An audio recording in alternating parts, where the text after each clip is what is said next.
ফিরাই পঙ্কজ? পথের মাঝে তোলা আরম্ভ করেছি, তাতে আমার নয়, তোদের নাটকটা যে কতদিন চলে আমি সেটাই ভাবছি। নাটক নয় রে বন্ধু, নাটক নয়, এটাই ছিল সত্য।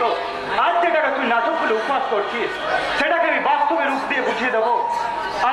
আমি সিনেমা নয়, প্রসেনজিৎ নয়, আমি হলাম আনন্দ সেন শর্মা।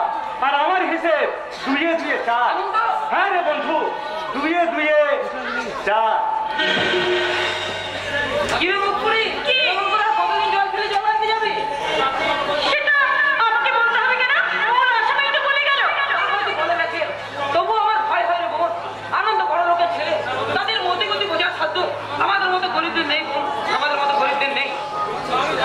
আমি জানি ছোটদা, তবু আনন্দকে আমি অস্বীকার করতে পারবো না, কারণ আরো 5টা ধনের তুলনায় চেয়ে আনন্দ সম্পূর্ণ আলাদা। তা আমি জানি বাপিয়া, তা আমি জানি, তবু জানি না একটা অজানা আশঙ্কা আমাকে তাড়া করে বেড়ায়। ঘুমের ঘরে আমি স্বপ্ন দেখি কোন এক শয়তান যেন তোকে আমাদের বুক থেকে ছিনিয়ে নিয়ে যাচ্ছে। ছোটদা, না না, তা কখনো সম্ভব নয়। পৃথিবীতে এমন কোনো শক্তি নেই যে আমাদের বুক থেকে আমার এই আদরণী বোনকে আমাদের কাছ থেকে ছিনিয়ে নিয়ে যায়। দাদা, দাদা, কি রে, তোরা পথের মাঝে দাঁড়িয়ে কি করছিস? কি আবার করছো? আমি জবাব দিতে যাচ্ছিলাম, এমন সময় ছোটদার সঙ্গে দেখা। কি রে, তাই না ছোটদা? মানে ওই মাঝে দেখা হতে একটু গল্প জুড়েছিলাম আর কি। আমি দাদাকে ছোট বলবো। যাচ্ছি তো যাচ্ছি, বাবা, তো না, এটা তো ছোড়ো না। বলবো বলছিলি পঙ্কজ? ও কিছু না দাদা, তুমি তো তোমার ভাই বোনদের চেনো, আমরা কখন যে কি বলি তা আমরা নিজেরাই জানি না। তা তোমার কারখানা কি হলো দাদা? এখন খোলার কোনো লক্ষণ নেই, কারণ ওই সুভাষের মৃত্যুর ক্ষতিপূরণ না পেলে আমরা কেউ কাজে যোগ দেব না। তোমাদের দাবি নিশ্চয়ই অন্যায্য নয়, কিন্তু মালিক পক্ষ কি বলছে দাদা? ওরা গায়ের জোর দেখাতে চাইছে, বলছে অবিলম্বে কাজে যোগ না দিলে তারা কর্মী ছাঁটাই করবে। এটা কি মর্গের মূল নাকি? যে ইচ্ছে করলে কর্মী ছাড়াই করতে পারবে? মর্গের মূল লক্ষ্মী না, তার কৈফিয়ত তোমায় দিতে হবে নাকি? কৈফিয়ত নয়, এটা মানবিকতার প্রশ্ন।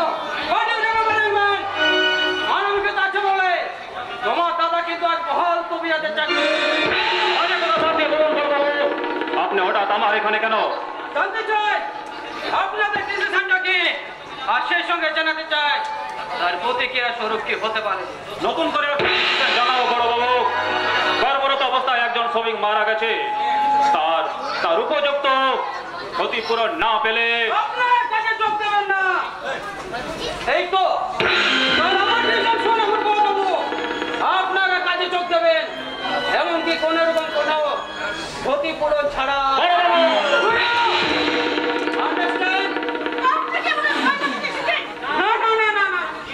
বুঝিয়ে দিতে এসেছি যে শ্রমিক নেতা ওই শ্রমিকের কাছে সম্মান যতখানি, দায়িত্বটাও ততখানি, আর বিপদে পরিমাণটা তার চেয়ে অনেক অনেক অনেক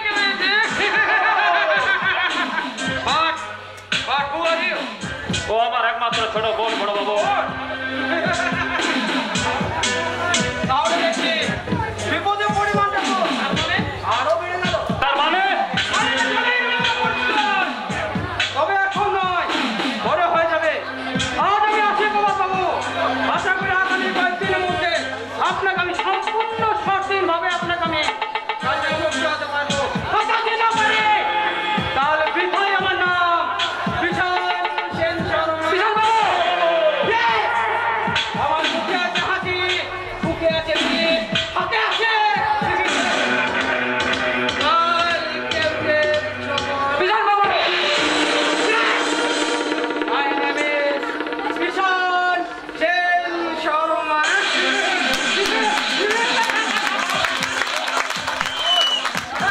দাদা শয়তানটার কথা আর কিছু বুঝলে? একেবারে বুঝলি না, কিন্তু নয়, কিন্তু না, কোনো কিন্তু না দাদা, কোনো কিন্তু নয়। আমি বেশ বুঝতে পেরেছি, আমাকে কেন্দ্র করে তোমাদের সংসারে অশান্তির কালো মেঘ দেখা দেবে। ওরে বোন, ওই নিয়তির অমোঘ বিধানে যদি তা নেমেও আসে, আমরা এই দুই ভাই মিলে সেই কালো ছায়ার প্রতিবিধান করবো। দাদা, তবু তোর গায়ে এতটুকু কাটা আঁচড় লাগতে দেবো না রে বোন, এতটুকু কাটা আঁচড় লাগতে দেবো না। কালো হাত ফেলে দিয়ে